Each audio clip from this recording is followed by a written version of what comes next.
신성심심극미묘 불수자성수연성 일중일체다중일 일측일체다즉일 일미진중함시방 일체진중여겨시 무량원겁측일념 일념즉시 무량겁 구세십세 호상적 인굴잠난 격별성 초발심시변정각 생사열반상공화 이사명연무분별 시불보현대인경 능인해인 삼매중 번출여의 부사의 후보익생만호공 중생수기 등이익 시고행자완본제 파식망상필부득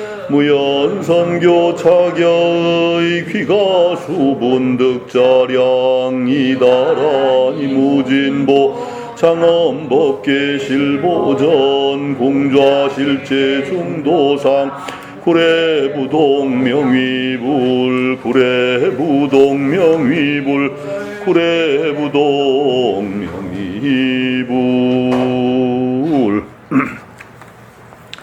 하도 뭐 석 달 만에 하니까 어디까지 했는지도 지금 뭐 근데 정지소지 무명무상 절일체 정지소지 비여경 거기까지 했나 싶습니다. 하여튼 그 이름도 없고 모습도 끊어진 절대 선생님이 늘 얘기하시는 절대성이다라고 하는 거기를 얘기하는 게죠. 절 일체를 끊었다. 그러니까 일체를 끊었으니까 절대입니다. 모든 것이 다 끊어지니까 절대. 그것은 정지소지. 정지소지건 번역이 여러 가지가 있습니다. 정지소지에 대해서는 정지는 깨달은 지혜로 아는 것이지 다른 경계가 아니다. 이렇게 정지가 소지 아는 것이지 다른 경계가 아니다. 이렇게 번역하는 데도 있고 정지와 깨달은 지혜로서 아는 것과 소지 어떤 아르마리로 아는 것은 다르다. 다른 것이고 그 또 밖에 다른 경지가 없다.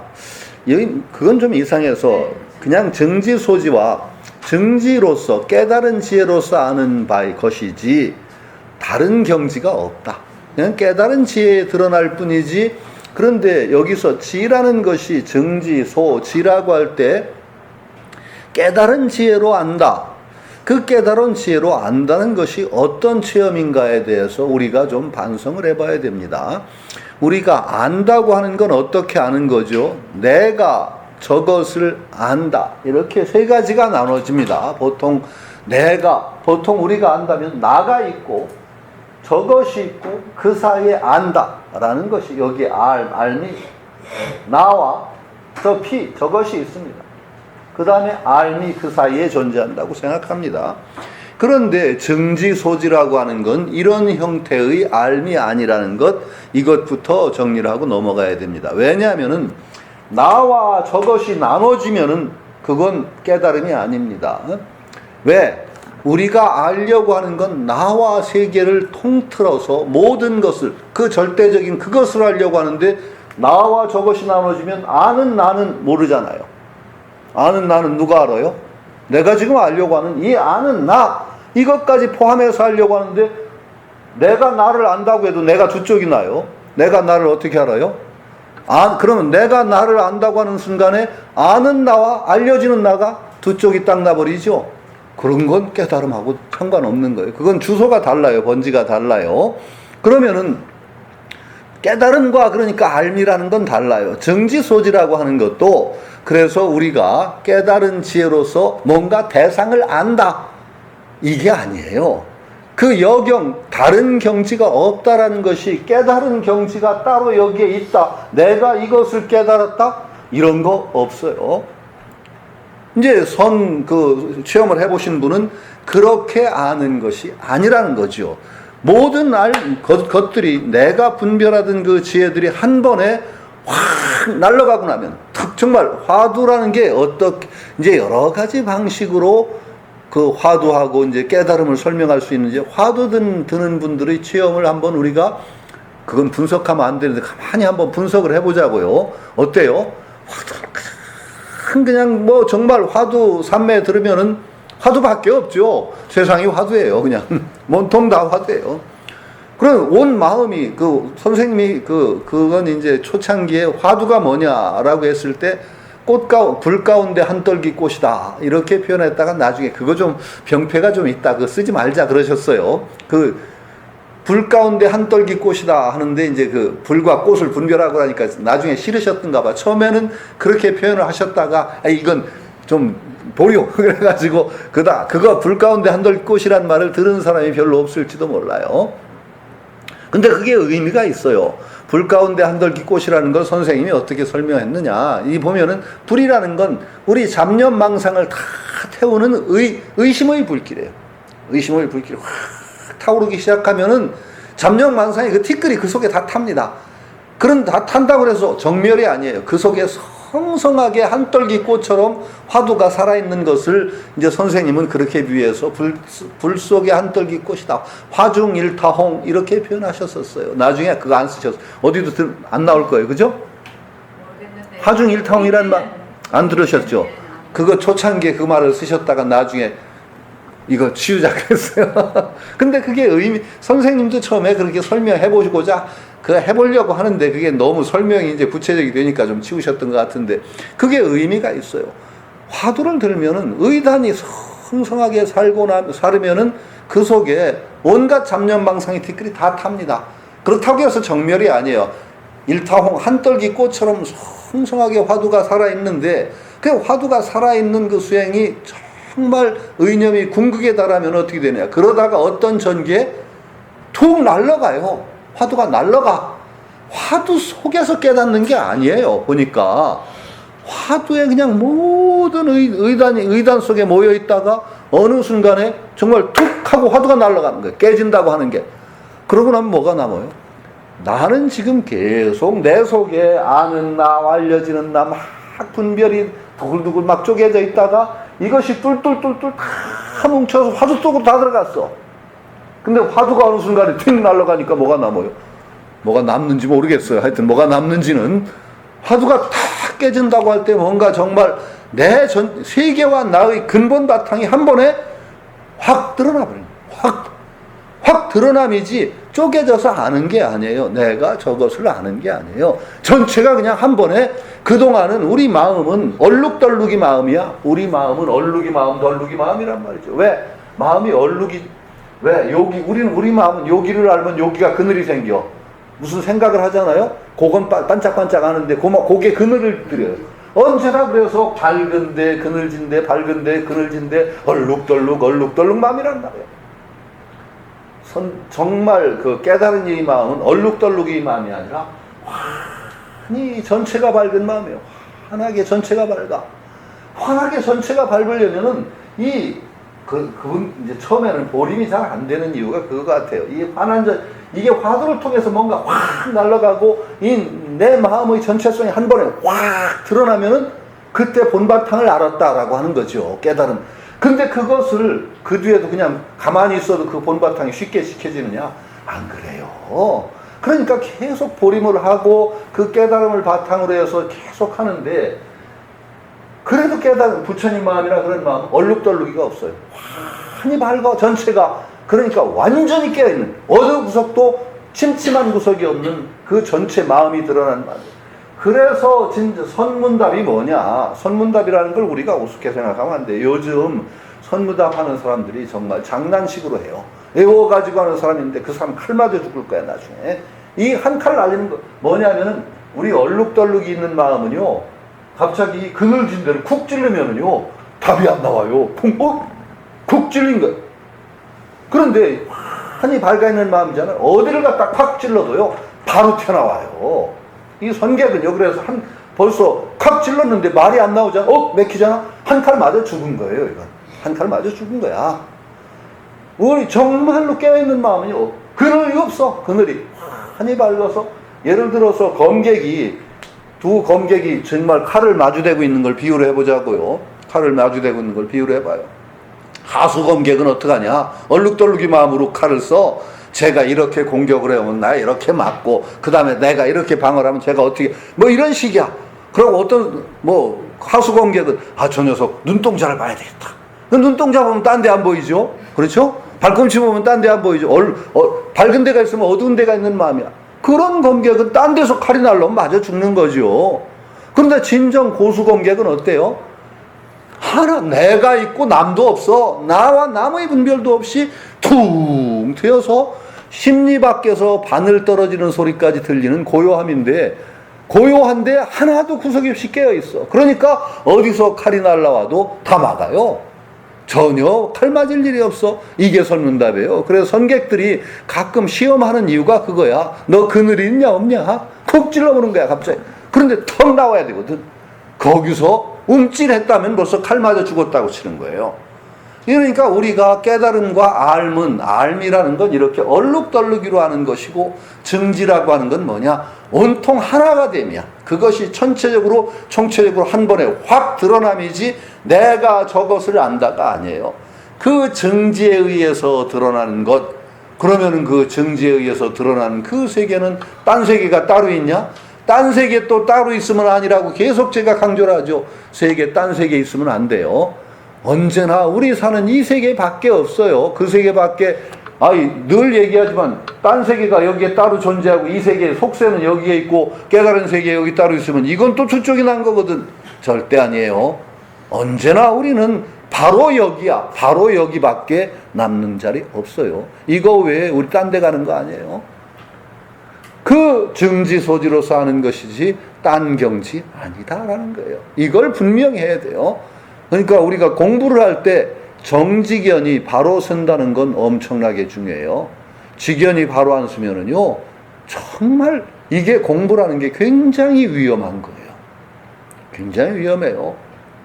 공부꾼들이 잘못되면 정말 마군이 나와요. 마군이. 정말 그 공부꾼처럼 무서운 사람 들었어. 잘못해서 어떤 상 하나 세워가지고, 그것도 그 상이 보통 상이 아니야. 강렬한 체험을 통해서 형성된 상이거든, 이런 게. 그러니까 당할 길이 없어. 고집 세우고 가면 정말 비 오는 날 먼지 나도록 패도 안 돌아. 보통 사람은 좀 패면 돌아오는데 이렇게 해서 공부꾼들이 상을 세우잖아요. 이 상은 진짜 무서워요. 진짜 무서워. 그러니까 공부 잘못하면은 정말 마군이 하나 나온다고 생각하면 돼요. 그러니까 언제나 정직견을 됐어요. 저는 워낙 열이 많아서 소용없어요. 네. 정직견이 선다는 건 이만큼 중요하단 말이죠. 그래서 정말 칼날을 다투는 거예요. 하나의 직견이 나중에는 자기를 살리고 죽이고 해요. 그래서 선지식 참 한 분을 우리가 만난다는 복이 엄청나게 큰 거예요. 우리가 잘못해서 정말 잘못된 직견으로 해서 마구니 도깨비굴에 떨어질 때 그 선지식의 한마디가 그 도깨비굴에 떨어지는 것을 건져주는 거거든요. 소지이고 나머지 다른 경지가 또 있는 것이 아니에요. 다른 경지가 따로 있지 않아요. 그것에서 그냥 그대로 드러나는 것이란 말이죠. 우리가 이렇게 알아야 돼요. 그러니까 깨달음과 알면 달라요. 그 깨달음, 진정한 깨달음을 갖지 못하고 알므로 알면 그걸 마른 지혜라고 그러죠. 간지라고 그래요. 말을 간자. 그 마른 지혜는 참 위험한데, 그 위험하다고 해도 굉장히 소중한 건 정직견 세워야 된다는 것도 또 소중해요. 정직견도 매달리면 그것도 분별이지만은, 정직견 바로 안 쓰고 공부한다는 건 정말 죽음으로 가는 거예요. 내가 우스갯소리로 하죠. 지구는 둥그니까 자꾸 걸으면은, 온 세상 어린이들 다 만나고 오겠네. 맞죠? 그런데 바다로 들어가면 빠져 죽어요. 그래도 잘 찾아가야지. 그러니까 방향은 바로 잡고 가야 돼요. 부산에서 서울 온다는 사람이 거꾸로 저 남쪽으로 가면 바다 건너서 한 바퀴 돌아서 서울에 올 수 있어요. 잘만 하면. 근데 그 중간에 되게 죽어요. 그러니까 서울 하려면은 지도는 알아야 된단 말이죠. 이게 정직견이에요. 정직견, 그러니까 선생님 설법이나 이런 선지식 설법을 들어서 내 갈 길에 대한 어떤 지도는 알아야 돼. 너무 지도에 매달리면 이제 문제는 지도 알고 지가 같다고 생각하는 착각이 왔을 때가 문제인 거지, 지도하는 건 아무 상관이 없어요. 지도는 알아야 돼. 그런데 지도 보고 지가 갔다 왔다고 착각하는 사람들이 또 많이 생긴단 말이죠. 저 같은 사람도 옛날에 그래서 그 병 때문에 제가 불교에 10년 이상 내 발걸음도 안 했다는 거 아니에요. 지금도 역시 도깨비는 마찬가지인데, 그래도 이제 지금은 그건 아니다라는 건 되게 알죠. 그래서 그냥 부처님의 지금 말로 봉사하는 것 한다고 생각하고 있는 거예요, 저는 지금은. 그러니까 정지소지비여경, 이걸 분명히 알아야 되죠. 진성심심 극미묘 불수자성 수연성, 진실한 본성은 매우 깊어서 극미묘, 정말로 미묘를 아주 미묘하다. 그런데 자성을 지키지 않고 수연성 인연 따라 이루어진다. 불수자성 수연성, 이거 어려운 말이지만 지금까지 우리가 해온 말 속에 다 있어요. 계속 제가 원효 스님 얘기 말씀드렸죠. 우리가 공부를 한다는 것은 뭐예요? 생멸문에서 진여문으로 가는 것이다. 생멸문이 뭐예요? 상대성의 세계예요. 생멸문이 이것저것 있고 났다 죽었다가 있는 게 생과 멸이 있는 문, 생멸문에서 분별이 있는 세계, 신신명의 지도문안이나 유형간택이라 그랬잖아요. 지극한 도는 어려울 게 없지만 오직 이것저것 가리는 것을 싫어한다.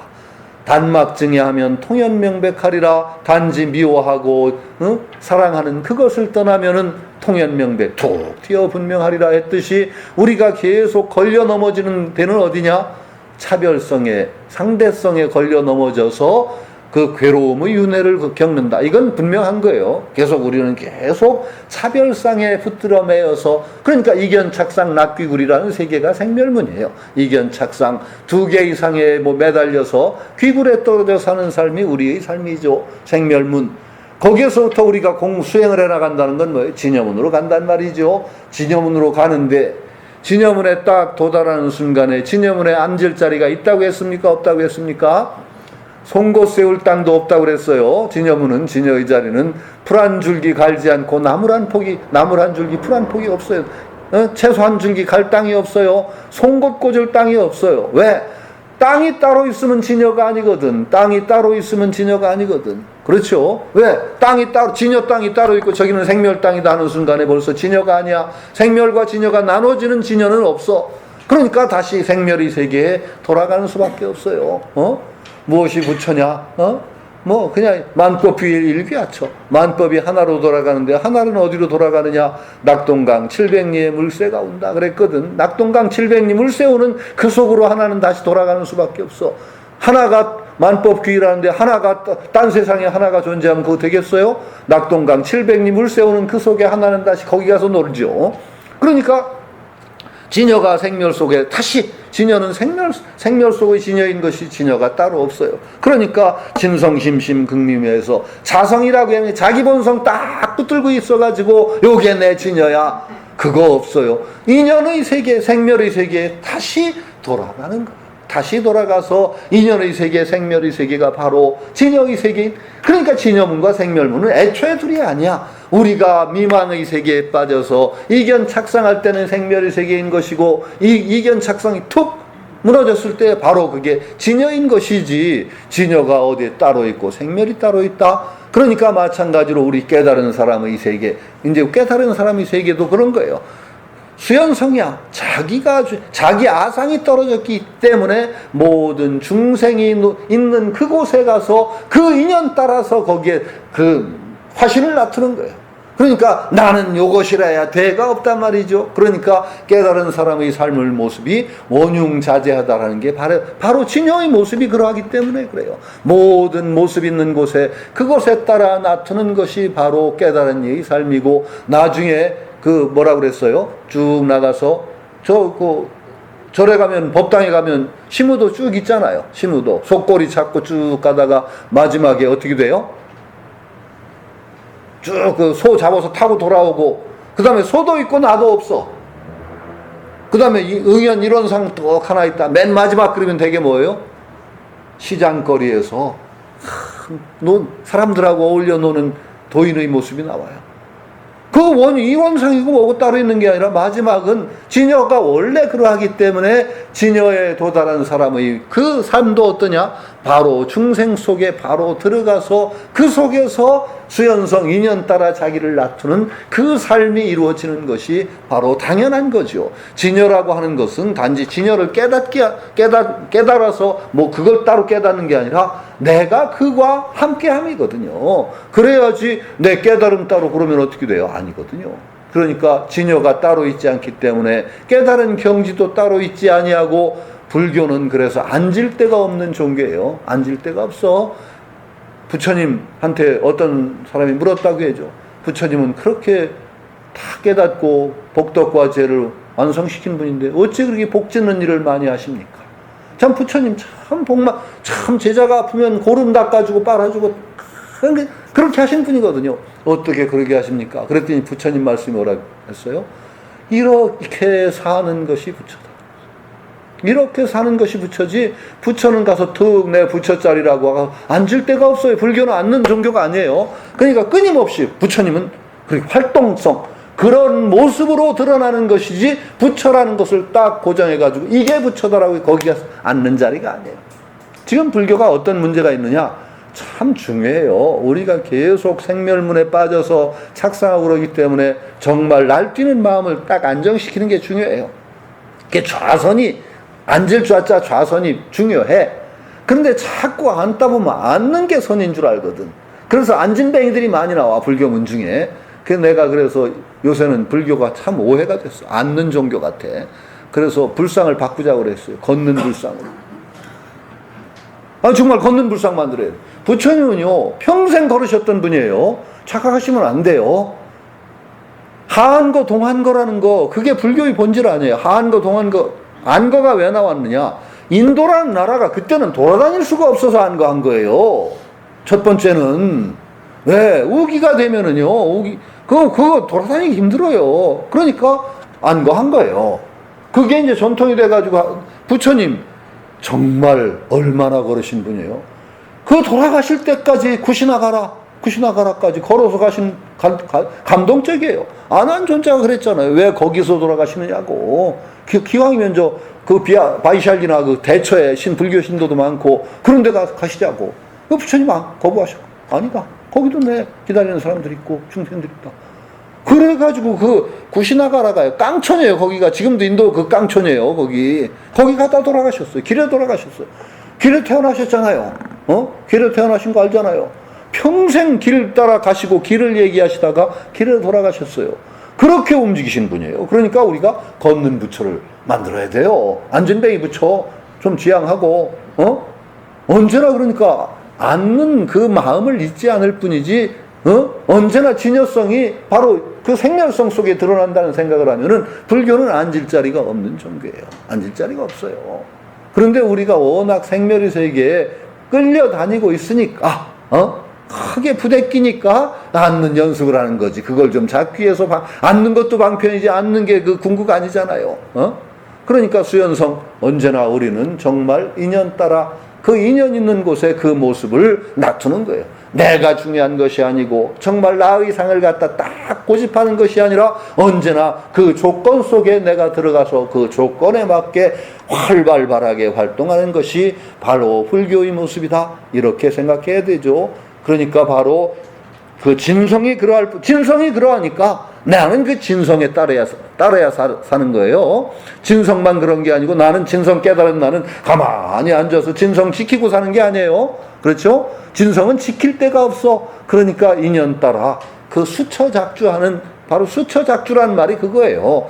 곳에 따라, 자기 있는 곳에 따라 주인을 만든다라는 것은 내가 주인이 돼서 활동한다라는 것, 그걸 주인이 된다는 건 내 자성을 지키는 것이 아니라 그 인연 따라 거기에 가장 알맞게 내 활발한 활동을 보인다. 이렇게 되는 것이죠. 요거 이제 굉장히 중요한 말들이에요. 하나하나가 이런 구절들을 너무 이제 그 공중으로 띄워 생각하지 말고 우리 삶 속에 우리 사는 모습이 어때야 되는가 이런 걸로 보자고요. 일중일체 다중일, 일즉일체 다즉일, 일미진중 함시방, 일체진중 여겨시. 요거 이제 무량원겁 즉일념, 일념 즉시 무량겁. 여기까지 9세 10세 호상즉 인불장난 격별성. 여기까지가 전부 시간성과 공간성이 사실은 그 시간의 벽과 공간의 벽이라는 걸 전체적으로 무너뜨리는 대목이에요. 일과 다, 일과 다, 그 다음에 무한한 시간과 일념, 이 벽을 전부 여기서 깨트리죠. 일과 다, 이것은 그냥 해석하자면 못할 거 없는데 그냥 느끼셔야 옳아요. 아니 그런데 일 속에 다가 있다는 것은 그건 이제 화엄에서 이게 화엄 사상을 얘기하는 거거든요. 화엄 사상의 그 화엄 연기의 극치가 시편 연기죠. 시편 연기. 이제 관심 있으면 시편 연기라는 걸 그 인터넷에 찾아보시면 금방 나올 거예요. 그 중에 시편 연기 가운데서 이 대목을 가장 쉽게 이해하게 해주는 그 대목이 인드라막 연기 같은 거죠. 제석천의 그물, 인드라막 연기서. 인드라막 연기라는 건 뭐죠? 제석천은 참 인드라예요. 인드라라는 그 인도의 신화에 나오는 신이 벼락신이에요. 벼락신. 그런데 그 벼락신이 불교에 귀의를 한 게 아니라 불교에서 다 받아들였죠. 그래서 제석천이 돼요. 제석천은 친숙한 게 단군 신화에 나오는 환인 있잖아요. 환인천왕. 단군의 아버지가, 그렇죠? 단군의 아버지가 환인인데 바로 그게 제석천이에요. 제석천을 환인이라고 번역을 했어요. 그리고 인드라예요. 원래 그 인도 버머로 얘기하는 인드라, 불교에서는 제석천 또는 환인, 이렇게 해서 단군 신화에 또 갑자기 환인이 등장하는 건 이련 스님이 정리하다 보니까 단군 할아버지 아버지가 바로 저 환인천왕이 됐는데 이게 바로 제석천이에요. 제석천은 온 누리를 덮고 있는 제석천의 그물이 있단 말이에요. 제석천의 그물이 있는데 그물이 있는데 그물코마다 보배 마니주가 달려있죠. 이게 오목 두른 것 같은 바둑 같고. 그런데 이 아주 영롱하고 밝은 구슬이라서 이 구슬 그림자는 이 구슬에 투영되고 다시 투영되고 무한 투영이 거울을 무한히 겹쳐놓은 거와 마찬가지로 구슬 그림자들이 쫙 서로에게 투영되죠. 그러다 보면 하나의 구슬 속에 온 누리에 있는 모든 구슬 그림자가 다 들어왔다. 그리고 그 들어온 것이 다시 들어가서 무한중중의 연기라고 그래요. 이걸 무한중중, 끝이 없는 겹겹의 연기다. 무한, 끝이 없다. 중중이에요. 한중도 아니고 중중, 겹칠 중자. 무한중중의 연기시. 우리 세계가 바로 이 무한중중의 연기라. 이렇게 화엄학에서는 시편 연기에서 무한중중의 연기를 얘기하고 있죠. 그러면은 이게 바로 그냥 이렇게만 이해할 게 무한중중, 일 속에 다가 있고 다가 이쪽이다. 그러면 어떻게 돼야 되냐? 이건 바로 우리들의 세상을 보는 눈이어야 돼요. 불교의 가장 중요한 눈은 앞으로 이제 불교 공부를 계속 하시면은 절대 언제나 연기라는 것을 잊지 마세요. 연기적인 관점이 아니면은 그 불교 아니라고 생각하시면 돼요. 부처님이 분명히 얘기하셨어요. 연기를 보면 바로 부처를 본다 그랬어요. 연기가 바로 핵심이에요. 연기라는 건 뭐예요? 똑 떨어져서 서로 딱 달라진 거 연기 아니죠. 서로 상호의존적이라는 게 기본이, 연기는 너와 내가 똑 떨어진 게 아니에요. 너 속에 내가 있고 너 속에 나와 너가 서로 의존적이라는, 상호의존적이다. 이게 연기의 근본이에요. 그럼 중생과 부처가 똑 떨어져 있다? 아니죠. 불교 아니에요. 연기적이 아니잖아요. 중생 속에 부처가 있고 부처 속에 중생이 있죠. 부처님 거울 속의 제자의 몸은 제자의 거울 속의 부처님에게 되돌아 귀하는 이치를 알면이죠. 여기 나왔듯이 중생과 부처가 똑 둘이다. 깨달음과 깨닫지 않음이 똑 둘이다. 이거 다 불교 아니에요. 번뇌와 보리가 둘이다. 깨달음과 번뇌는 둘이다. 이거 불교 아니에요. 번뇌가 보리라고, 즉 보리라고 한 게 왜 그래요? 연기기 때문에 그래요. 번뇌가 보리고 중생이 부처고 부처가 중생이고, 그렇죠? 이게 바로 바로 하나라고 하면 또 안 돼. 둘이 아니야. 하나라고 하면 셋이 돼요. 중생과 부처를 싹 뭉개고 다시 하나님을 세우면 중생 부처 그 하나 셋이 되니까 안 돼. 그 유마경의 근본이 언제나 불이야. 둘이 아님이야. 둘이 아니다라고 얘기해야지 온당하지, 하나다라고 얘기하면 또 하나가 따로 서버려서 셋이 되니까 안 돼요. 둘이 아님, 이게 바로 연기적이죠. 이게 바로 일중일체다중일, 일직일체다직일이 그런 둘이 아님, 연기의 실상을 바로 여기서 얘기하는 거예요. 그러면 이거는 하나하나 우리가 그냥 허공에다 관념으로 가질 게 아니라 하나하나 우리 사는 세계에다 대조를 비춰봐야 돼요. 부처님은요, 참 부처님 멋있어요. 참 부처님은 깨달으시고 나서 내가 깨달았다 하고 당장 뛰쳐나오지 않으셨어요.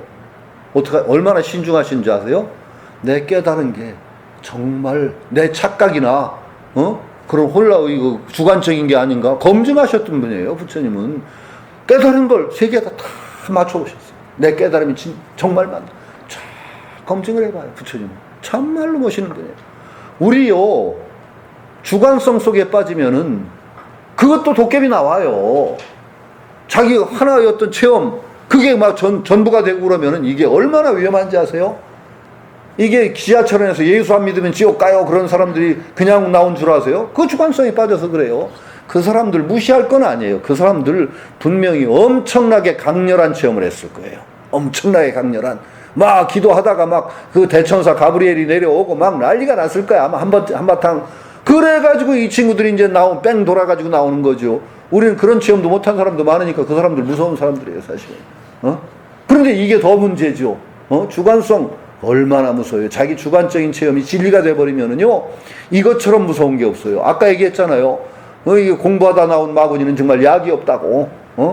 약이 없어요. 이게 워낙 강렬한 체험을 통해 나오기 때문에. 이게 그래서 상승, 불교 같은 이 큰 문에 들어오지 않으면 그런 병자들이 많이 생기는. 부처님법은 그걸 다 제거해 주거든. 경지다, 철학자. 그런데 이게 위험하단 말이에요. 그러니까 굉장히 위험한 것이에요. 그게 주관성에 매달리면 절대 안 되고, 그걸 검증해 봐야 돼요. 우리도. 계속 우리가 주관성, 체험, 이거, 장암이나 아함, 소승경전을 봐도 저는 놀랐어요. 부처님 얼마나 자상하게 얘기하는지 아세요? 내가 어떤 산매에 들어가지고, 어떤 사람이 산매에 들어서 수백 겁을 후퇴 꽉같이 다 봐. 쫙 수백 겁을 거슬러 올라가. 그래서 그 어떤 큰 브라만 신이 세계를 창조하는 모습까지도 역력하게 자기 내면 속에서 체험을 해. 그리고 그걸 쭉 그렇게 얘기를 하세요. 그러고 부처님이 나중에 뭐라고 한지 아세요? 그 주관적인 체험이야.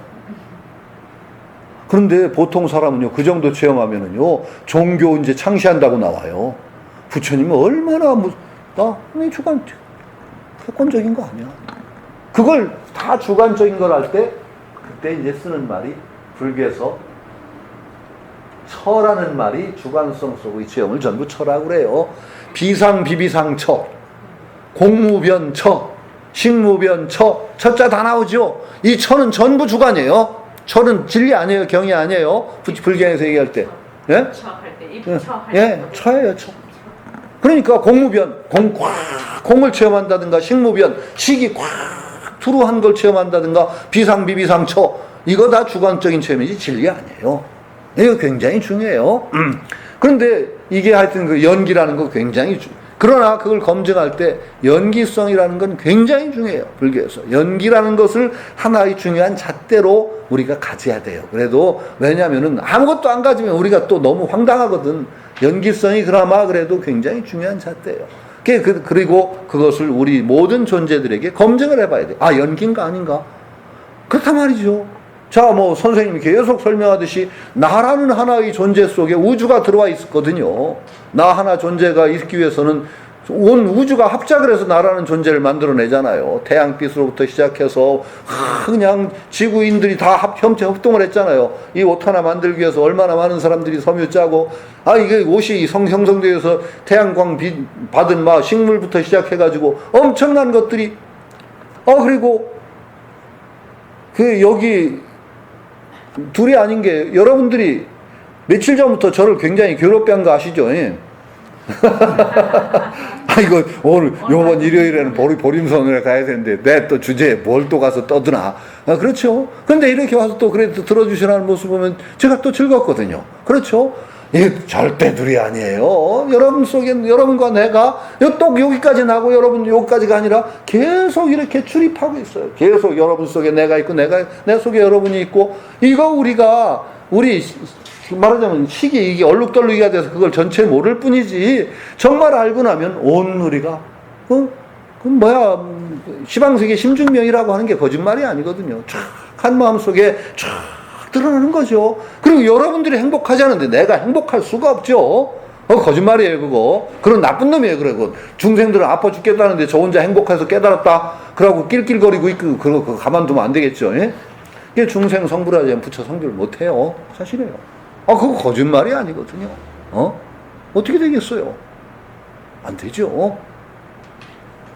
그러니까 바로 이렇게 봐야 돼요. 일중일체 다중일, 일직일체 다직일이 아니라 바로 이런 세계라는 걸 우리가 여실하게 내가 느껴야 되는 거예요.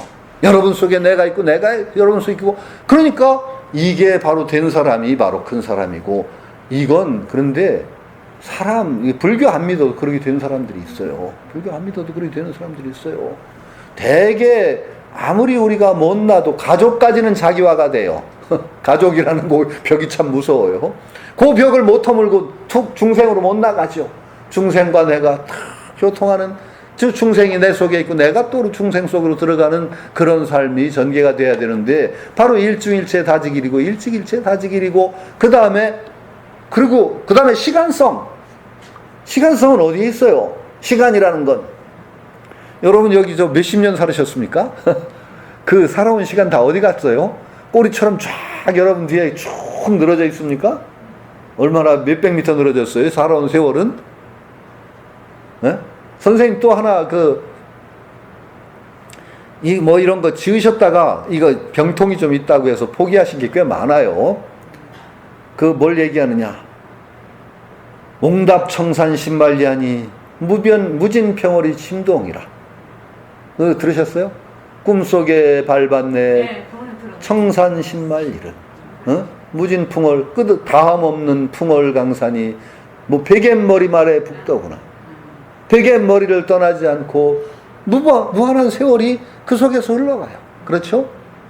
근데 시간이라는 건 정말로 덧없는 거예요. 실체성이 없어요. 여러분 살아온 세월 줄줄이 실체성이 있다면 무거워서 끌고 못 다니실 거예요. 여러분 성불 하시고 나서 돌아보시고, 이제 성불은 약속돼 있죠. 수기는 다 받으셨잖아요. 그죠? 나 받으셨다고 믿어요. 다 받으셨어요. 성불은 약속된 거예요. 우리가 불문에 들어왔는데 왜 성불을 못해? 이렇게 좋은 법문 배우는데 한 세월 가다 보면 그 세월 다 성불해서 돌아보면은요, 그 어디 갔나 없어요. 깨달음. 세월 우리가 줄줄이 끌고 다니는 거 아니에요. 그리고 시간이라는 건 엄청나게 여기서도 주관성 속에 있기 때문에 일각이여 삼추라고 해요. 안 갈 때는. 그렇죠? 일각은 몇 분? 15분이에요. 15분. 일각이여 삼추라는 건 뭐예요? 3년 갔다는 거잖아요. 그렇죠? 3년 같기도 하고. 그런데 또 3년이 일각 같이 가는 사람도 있어요. 그렇죠? 이거는요, 시간성, 염두에 두지 마세요. 그렇게 갈 뿐이지, 늘 우리는 지금 여기가 있을 뿐이지, 시간이라는 꼬랑지 다 달고 다니는 거 아니에요. 언제나 지금 여기가 현존할 뿐이에요. 이 일념 속에 3개가 녹아 들어와 있고, 9세, 10세, 쫙 녹아 들어와 있는 이 삶을 살아가는 거예요. 이 삶이 그렇게 시간성 9세, 10세가 이 일각 속에 현존하는 삶, 이게 바로 활발반의 삶이에요. 없어요, 시간이라는 거. 한번 주관적인 느낌이라도 한번 가져보세요. 느낌 갖는다는 거 굉장히 중요해요. 한번 이렇게 느껴보면은요, 확실한 체험이 아니라도 이것이 우리가 번뇌를 이겨내고 어떤 힘을 얻는데 그 지견이 굉장히 큰 힘이 될 때가 있어요. 정말 아마도 부처님 가르침에 의하면 우리가 정말 수백 겁을 꼬리를 달고 있을 거예요. 그러나 그렇지 않아요. 우리가 그 일념 속에 그것이 다 현존하는 정말 활발한 이 찰나찰나 속에 드러나고 있는 것이죠. 이렇게 봐야 된다는 거죠. 그러니까 시간과 공간이라는 그거 객관적인 거 아니에요. 객관적인 거, 시간, 공간 따로 있고 그 속에 내가 따로 있고 그런 거 아니에요. 그 시간과 공간, 나의 움직임 속에 3개가 함께 움직여 나가고 있고, 나의 움직임, 이 찰나성 속에 9세, 10세의 무량겁이 녹아 들어와 있죠. 이거 따로 존재하는 거 아니에요. 그 선생님이 그걸 참 꿈속에 청산 신발리를 밟았는데 그게 어디 갔어요? 베갯머리를 떠나지 않고 거기에 불같더라. 그렇죠. 그런 거예요. 그렇게 보시면 될게요. 저도 잘 모르는 거, 이게 큰 소리 떠들고 나가지고 꼭 집에 가면 뒷꼭지가 땡겨가지고 내가 아주 미치겠어요. 그러니까 여기 공부하시는 분들을 만나면 두 가지가 있어요. 이 공부를 한다는 것 자체가 정말 귀한 분들이거든. 정말 귀한 거거든요. 이건 참 보통 복이 있으면 안 돼. 그러니까 이런 분들을 만난다는 것 자체가 저로서도 굉장히 복이지요. 그리고 떠들고 나면 그 떠든 한 100분의 1이라도 하려고 하니까 그것도 또 복이지요. 그런데 한 뒤통수 땡기는 건 또 어쩔 수가 없죠. 그건 할 수가 없어요. 인굴잡난 게. 그런데 이것이 또한 그렇다고 해서 뭉개면 안 돼요. 하나하나가 털끝만큼도 어길 수가 없는 거예요. 이렇게 속해 있지만 또 너가 내 속에 있고 내가 내 속에 있지만 또 나는 나고 너는 너야. 내가 아픈 거 당신이 아파줄 도리가 없고 내가 아픈 거 내가 또 가져가고 정말 털끝만큼도 어기지 않고 속일 수가 없어요. 다 또렷하게 구별되는 거란 말이죠. 그러니까 구별을 뭉개뜨리려고 하면은 진짜 또 큰일이 나요. 그래가지고 이거 불교 잘못한 분들이 인굴잡난 격별성 같은 걸 잊어버리고 다 뭉개는 사고를 자꾸 해. 뭉개버리는 사고를. 그래서 옛날 정말 터무니없는 그 선배도 하나 있었어. 약속 시간에 30분인가 뭘 넣고 나서는 무량원 급즉 일념인데 뭐 어때? 그러면서 그래가지고 정말 내가 두드려 팼어요 그냥. 그래 일념이 무량겁이면 얼마나 늦은 건데 내가 그러면서 거꾸로 그러면 안 되죠. 불자들은요 정말 칼같이 정말로 오히려 뭉개기 위해서가 아니라 털끝만큼도 차이 나지 않고 분별하는 것이 불자예요. 저는요 선생님한테 공부할 때 제가 이게 흐리멍덩해가지고 얼마나 혼난지 아세요? 선생님한테 몇 번 두드려 맞을 뻔했어요. 일하는데 제가 꼼꼼하지를 않아요. 꼼꼼하지도 않고 대충 넘어가요. 그러고 별거 있나 되게 그런 식인데 선생님 하신 말씀이 얼마나 무서운 말씀이에요. 공부를 한다는 놈이 마음 공부를 한다는 놈이 그따위를 얼마나 무섭게 오늘 내시네. 공부하는 사람은요 그러니까 선생님 말씀은요 범인보다도 보통 공부 안 하는 사람보다 100배 1000배 꼼꼼해야 돼. 100배 1000배 꼼꼼해요. 제가 엄청나게 혼났어요. 그런데 그 말이 저는 충격적이었어. 공부한다는 놈이 공부한다는 사람은 되게 그런 거 되게 무시해도 되는 줄 알았거든. 그랬다가 진짜 정말 두드려 맞을 뻔했어요 몇 번. 아이고 선생님 꼼꼼하신 거 겪어보신 분들 아실 거예요. 얼마나 꼼꼼한지 몰라요. 그래서 진짜 저는 두드려 맞을 뻔만 했지 두드려 맞은 사람 꽤 많아요. 진짜 두드려 맞고 어떻게 호되게 두드려 맞았는데 성질 나가지고 도망갔다가 며칠 만에 돌아오고 한 사람도 있어요. 선생님 성질 참 고약하셨거든요. 정말 그 해운거사라고 하는 그 양반 지금 어디 있나 모르겠다. 대원경 모살님 조카 아세요? 제주도에 가 있었는데 큰 스님 거기서 큰 스님 대접받는다고 했는데 그 해운이 형 그랬는데 나중에 출가해서 스님 되셨어요. 두드려 맞는데 정말 모질게 두드려 맞았어요. 선생님한테 미련한 놈의 자식이라고 해서. 그래가지고 둘이 거기 같이 있던 분하고 둘이 도망가서 어디로 새벽에 사라졌어. 그래서 선생님 또, 그 녀석들 올 텐데. 그러고 또 기다리시더라고. 선생님 또 가끔가다 그 성질 피워놓으시고 또 뒷감당 안 되셔요, 가끔은. 그래가지고 또 걱정하시는 거 보면 참 선생님 재밌던. 제일 재밌었던 거는 재홍 그 아들, 그 녀석 때문에 선생님 속쓰인 거 말도 못해요. 재홍 군이. 근데 재홍 군은 저하고 동갑이에요, 사실은. 근데 내가 형인 줄 알고 맨날 형 그러고 돌아다녔는데 내가 나중에 밝히지도 않고 선생님이 그냥 네가 형 노릇해라 그러시고. 그래. 재홍이는 그렇게 혼이 났어요. 엄청나게 혼이 나고. 한 번은 선생님 부산에 사직동에 계실 때 제가 이제 방학이라 내려갔죠. 한 일주일 철회한다고. 근데 재홍이가 저를 좀 따랐어요. 이게 고민 있으면 상담도 이제 나한테 하고. 내가 왔다고 뭔가 제첩국을 낸 거야, 밥상에. 제첩국이 올라왔어, 아침에. 선생님이, 제첩국이 올라왔는데, 무슨 제첩국 살 돈이 있었나? 그러고, 지나갔더니 물으셨단 말이야. 재홍군이 예상으로 샀습니다. 그날 벼락 났어요. 이놈의 자식! 그러더니, 없으면 굶어야지, 어디 예상 먹을 생각을 하냐. 그냥 재홍군이 진짜 밥도 먹고 쫓겨났어요, 그냥. 이놈의 자식. 정말 그렇게 혼나는 거. 내가 그런데 좀 몸둘 바가 모르겠다. 그러더니 쫓아내 먹어라 그러더니 또 뭐 그래도 재홍이가 네 왔다고 산 거다.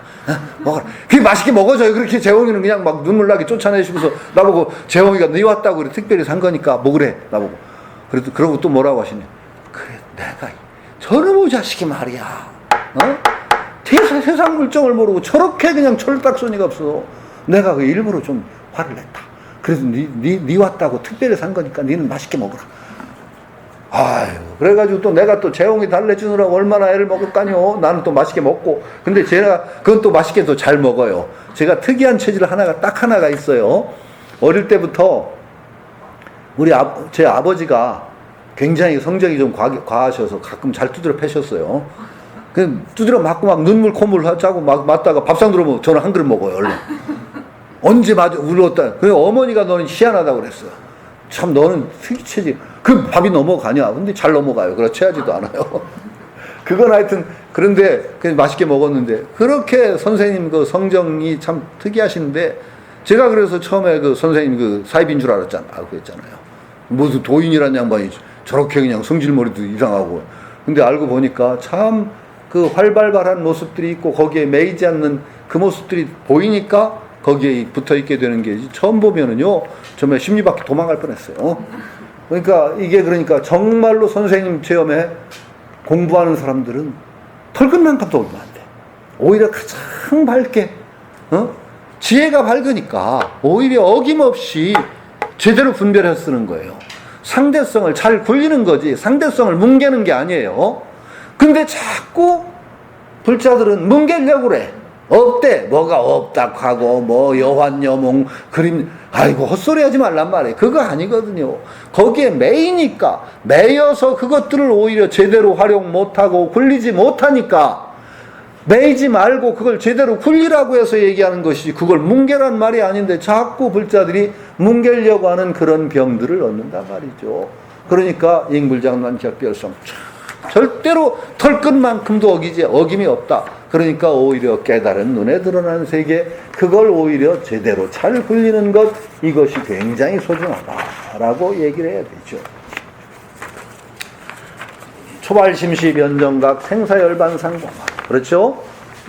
초발심이 바로 곧 부처다. 이건 정말로 그 부처와 중생이 둘이 아니에요.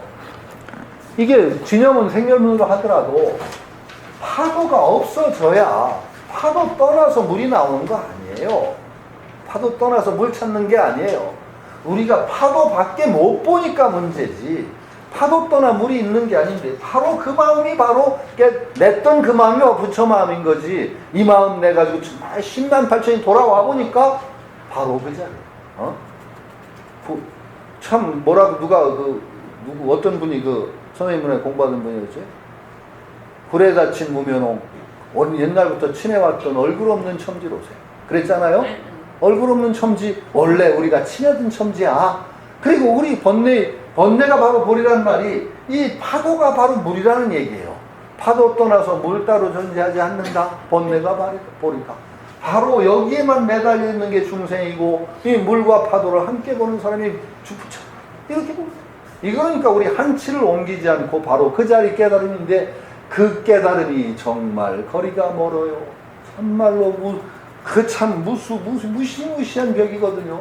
원래 이거 말고 제일 우리가 먼 거리가 뭐라 그래요? 우리 세상에서 먼 거리.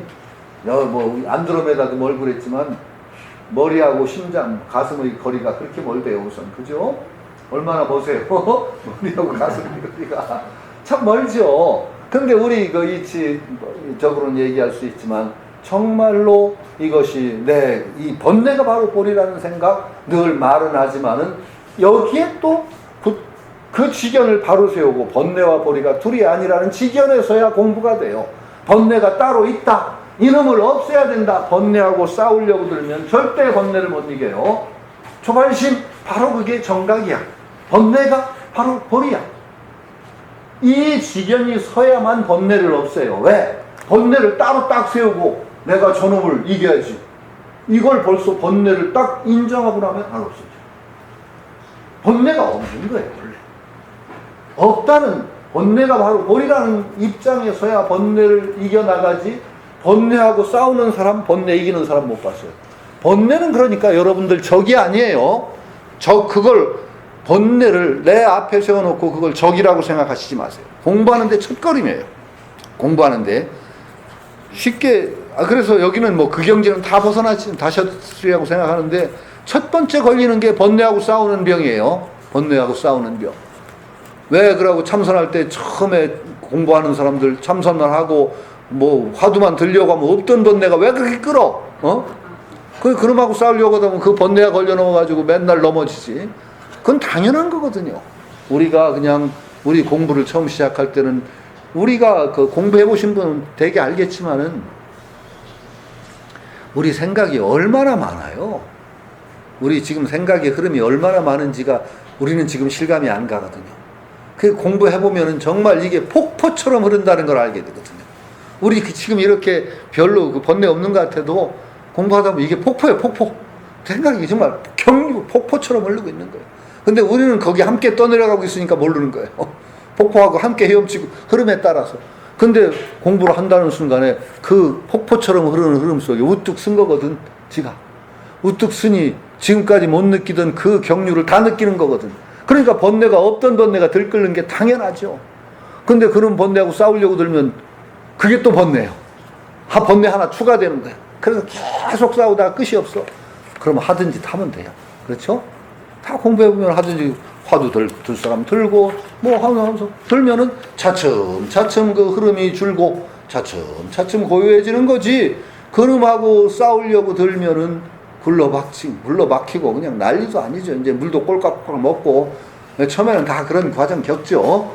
그런데 딱 그래도 이 번뇌가 버리다라는 입장에 서면은요 훨씬 번뇌 없애기가 쉬워요. 바로 그 초발심 발심하는 것도 번뇌예요. 사실 알고 보면 내가 깨닫겠다는 것도 망상이에요. 그건 망상 아니에요? 다 망상이에요. 그러나 보조국사가 얘기했듯이 땅에 걸려 넘어진 자는 땅을 딛고 일어날 길밖에 없어. 그렇죠? 그 망상을 통해서 우리가 다시 일어서는 거예요. 번뇌예요. 깨닫다는 것도 번뇌예요. 그걸 통해서 다시 번뇌를 벗어나는 길을 가는 거예요. 그런데 그게 또 번뇌가 또 아니거든요. 그게 바로 버리거든요. 내가 처음 그낸 마음이 바로 망상이면서 동시에 깨달음이거든요. 궁극적인 깨달음이거든요. 그러니까 번뇌하고 싸우지 말아야 되고 바로 이 초발심이 정각이고 번뇌가 버리라는 그 정지견을 딱 세우고 있으면은 훨씬 공부하기 수월하죠.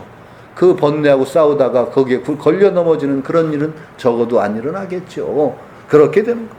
그러니까 생사열반 상공하라. 이것도 연기적이에요.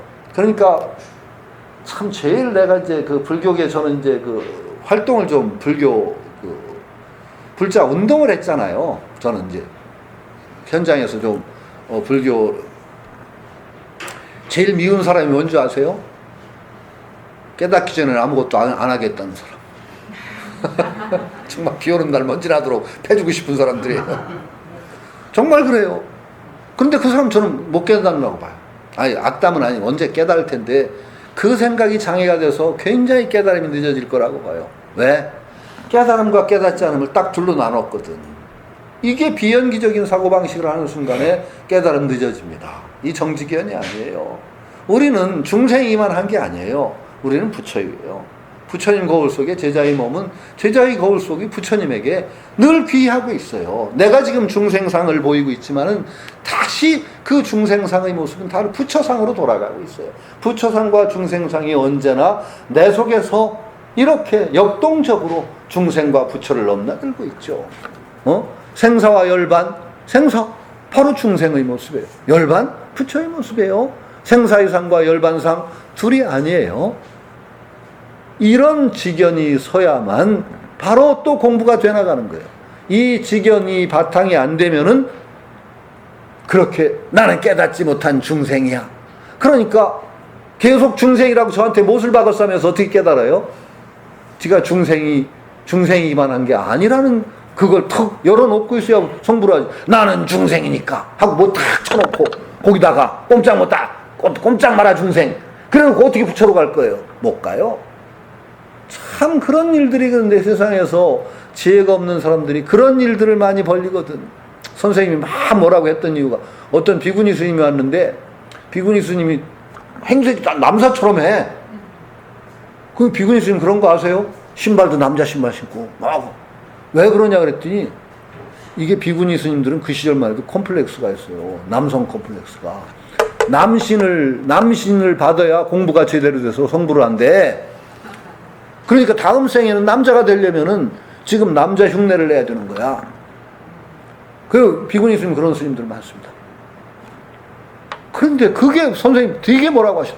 지가 여자, 나는 여자니까 이렇게 못을 받고 다음에 남자가 돼야지 하면서 어떻게 남자가 되냐? 맞죠? 지 여자라는 걸 땅땅 못을 때려받고 있으면서 어떻게 남자가 돼? 남자와 여자가 떠난 그 절대성, 그 자리를 알아야 남자가 되기도 하고 여자가 되기도 하지. 그지? 근데 나는 여자니까 다음에 남자가 될 테야. 여자니까 못 땅땅 때려받고 그 다음에 어떻게 남자가 돼? 이건 유마경에 벌써 몇천 년 전에 얘기한 거예요. 유마경에 천녀가 나오잖아요. 유마거사의 방에 천녀가 나오는데 얼마나 신통자제해. 그러니까 사리불이 너는 그렇게 신통자제하고 변설을 뛰어나면서 어떻게 아직도 여자 몸을 가지고 있니? 하고 사리불이 물었단 말이죠. 그러니까 천녀가 어떻게 했어요? 스님은 내가 여자로 보이시오? 그리고 아니 그럼 여자 아니고 뭐냐? 그러니까 천녀가 어떻게 했어요? 사리불을 신통력으로 휙가닥 여자로 바꿔버렸어. 그러고 사리불한테 여자로 바꿔놓고서 왜 스님은 여자 몸을 안 벗으십니까? 안 벗으십니까? 그러니까 사리불이 하도 황당해서 왜 내가 원래 여자냐? 네가 신통으로 여자로 만들어 놓은 거 잠깐 그래. 마찬가지라고. 나도 본디 여자냐고. 그렇죠? 스님은 그렇게 그 상에 매달려가지고 여자 남자를 구별하는 그 뭐 바로 그걸 읽고서요. 이건요. 이게 바로 문제예요. 이걸 저는 이제 가끔이 아니라 제가 그 건대 철학과에 있으니까 철학과 학생들이 잘 따라요. 참 철학과 학생들하고 선생들 하기가 참 좋습니다. 딴 대학에서는 거기 별세계라고 그래요. 딴 대학에서는요 사은회가 안 돼요. 딴 과에서는 사은회라는 걸 제대로 하는 과가 몇 과가 없어요. 왜? 어떤 때 사은회라고 하면 학생보다 선생님한테 그러고 너무 형식적이 되니까 가기도. 근데 우리 철학과 사은회는요 되게 눈물바다예요. 여학생들은 되게 울어요. 너무너무 이제 북받치는 게 많은 거야. 철학과 4년 동안 자기 많이 변화를 겪고 선생들하고 사이가 그렇게 좋아요. 선생들이 되게 이름 다 알고 그러고 누구하고 사귄다는 것까지 다 알아 우리가. 가정 형편도 다 알아 되게. 그러니까 막 북받치 오는데 그 갑자기 뭐야 그 얘기가 왜 나왔죠? 제가 있으니까 선생님 그 불경 공부하는 모임을 좀 선생님이 해주세요. 그러자.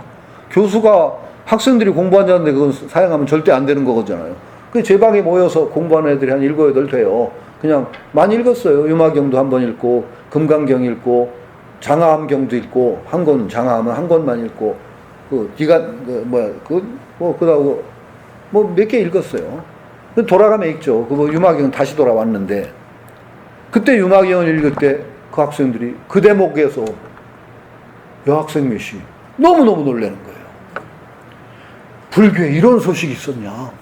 이건 남녀 문제에 관한 핵폭탄급의 어떤 폭발력을 가진 그런 얘기다. 남자와 여자가 본디 따로 있지 않다는 그런 얘기가 이게 몇천 년 전의 얘기란 말이죠. 그래서 내가 픽 웃으며 그랬어요. 그래 뭐예요? 불발탄인데. 이게 문제예요. 불자들이 이 부처님이 터뜨리는 폭탄 다 불발탄으로 만들었어요. 현실과 이게 적용을 못하는 거야. 남자와 여자 부처님의 시각을 동원했으면요 성평등 문제가 아마 불교 국가에서 벌써 이루어졌을 거예요. 남자와 여자 이 관점을 도입해. 그런데 불교문 중에 오히려 더 성평등이 더 완고한 건 이게 도대체 불발탄도 그런 불발탄 없어요. 그렇죠? 그러니까 바로 이런 시각, 남성과 여성, 진여라는 게 멀리 있는 게 아니에요. 남성과 여성이라는 데 매달려 있으면 이게 생멸이고 남성과 여성을 넘어서면 바로 진여야. 우리가 진여, 궁극적인 진여에는 언제 도달할지 모르겠어. 궁극의 진여.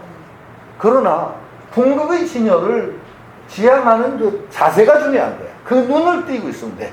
언제나 생멸에 매달리지 않고 그 생멸을 넘어선 대로 나아가는 그 눈을 뜨고 있으면 가요. 당연히 가게 돼 있어요. 언제 갈지 모르지만 가요. 그럼 언제라는 건 또 지금 얘기했죠. 시간 없어요. 그 금방 가요. 이게 중요하단 말이죠. 이렇게 공부를 해나가는 거예요. 공부는 그래 지금 불교는 앉은 자리를 중시하지 마세요. 내가 어디 깨달은 그럼 내가 어떤 눈을 뜨고 있느냐를 보란 말이에요. 지금 늘 진여로 향하는 그 눈을 뜨고 있느냐 아니면 생멸이라는 상대성에 매달리는 눈 그런 방향성이 어디냐 방향성만 딱 잡고 있으면요 바로 그 자리가 성불의 자리예요. 이 방향성이 제대로 잡히지 않아서 문제인 거지 방향성만 제대로 잡고 있으면요 바로 거기에요. 그러니까 진여도 진여 궁극의 진여에 도달해 생멸로 가는 거 아니에요. 그러면 또 그게 상이야. 궁극의 진여에 언제 도달해 생멸의 세계 돌아갈 거예요. 여기까지 수십 컵 간 다음에 진여에 거기서 앉을 자리 없다고 그때 돌아 나오실 거예요? 그럼 또 늦어. 안 돼. 바로 그 눈을 뜨고 있습니다. 바로 상대성을 넘어서서 바로 절대성을 돌이켜 상대성으로 돌아오는 그 자세. 이걸 여기에 딱 붙이는 순간에 바로 우리는 부처의 행이 여기서 나온단 말이죠. 부사의업이 나온단 말이죠. 생멸에 매달려서 고통을 남과 여에 매달려서 남자 여자 찌그락거리는 업에서 나는 남자의 역할을 하고 너는 여자의 역할을 하는구나 라는 부사의업이 거기서 전개가 되는 거란 말이죠. 그러니까 늘 언제나 그 연기적인 눈을 바로 뜨고 이 눈을 바로 뜨게 되면 바로 부처가는 길이 보장이 된 거예요. 생멸에서 진여로 가는 그 눈이 중요하지 궁극적인 진여에 도달한 다음에 나오겠다. 바로 그게 깨닫기 전에는 아무것도 안 하겠다 소리거든. 비 오는 날 먼지 나도록 해야 돼. 그러니까 이런 참 화엄의 진리를 쭉 얘기하고 있지만은 이런 법성계 같은 것들도 우리가 이렇게 읽어내야 되겠다. 이렇게 읽어내야 되겠다. 언제나 우리 현실에서 이것을 참 활발한 참 부사협을 지어나가는 그러한 존재로서 이걸 읽어내야 된다. 그럴 때 우리 한 걸음 한 걸음이 깨달음으로 가는 걸음이 된단 말이죠. 깨달음으로 가. 그러니까 언제나 우리 삶 속에서 깨달음이 구현되는 삶이면은 언제나 나날이 나는 깨달음을 향해서 향상 일로가 여기 있는 거예요. 근데 대개 불자들 어때요? 이게 안 되니까 언제나 까먹기 불교를 해. 참선을 따로 해 언제나. 그래서 열심히 내공이 좀 쌓인 것 같아. 근데 속세에 나와서 까먹어. 또 흔들리면 또 수행하러 들어가야 돼. 그러면 언제나 가서 수행 역 좀 쌓인 것 같으면 나와서 까먹고 들어가서 쌓고 까먹고 평생 해야 쌓이는 게 없어. 까먹기 불교라고 그래요. 까먹 불교. 복도 졌다가 까먹고 복도 졌다가 까먹고 그러지 말자. 우리는 이 자체 삶 자체가 내가 걸어가는 부처님이라고 했지만 이 삶 자체가 꾸준히 정말로 이 과정 자체가 깨달음으로 향해 가는 이 삶 자체여야 된다. 이렇게 생각하고 언제나 법성계도 그렇게 읽어보자. 이런 생각으로 오늘 또 법성계 또 여기까지만 할 거예요. 다음에는 어떻게 다 맞췄으면 좋겠네요. 오늘 여기 예.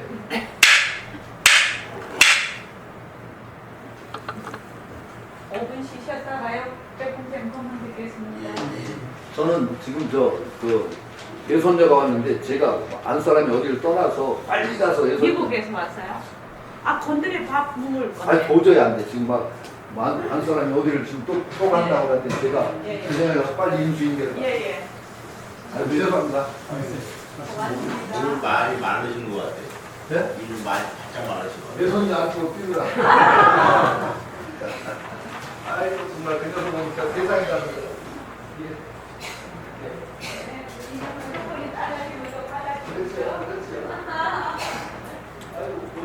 네, 정말 반갑습니다.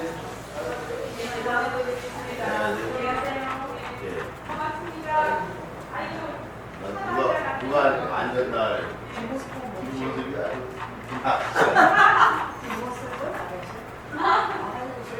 저기 그거 갖다 주십시오. 저기 1번이던가? 1번에 6번. 1번 했지? 네. 1번이다. 이거 저기 거사님 그게 컴퓨터. 예. 예.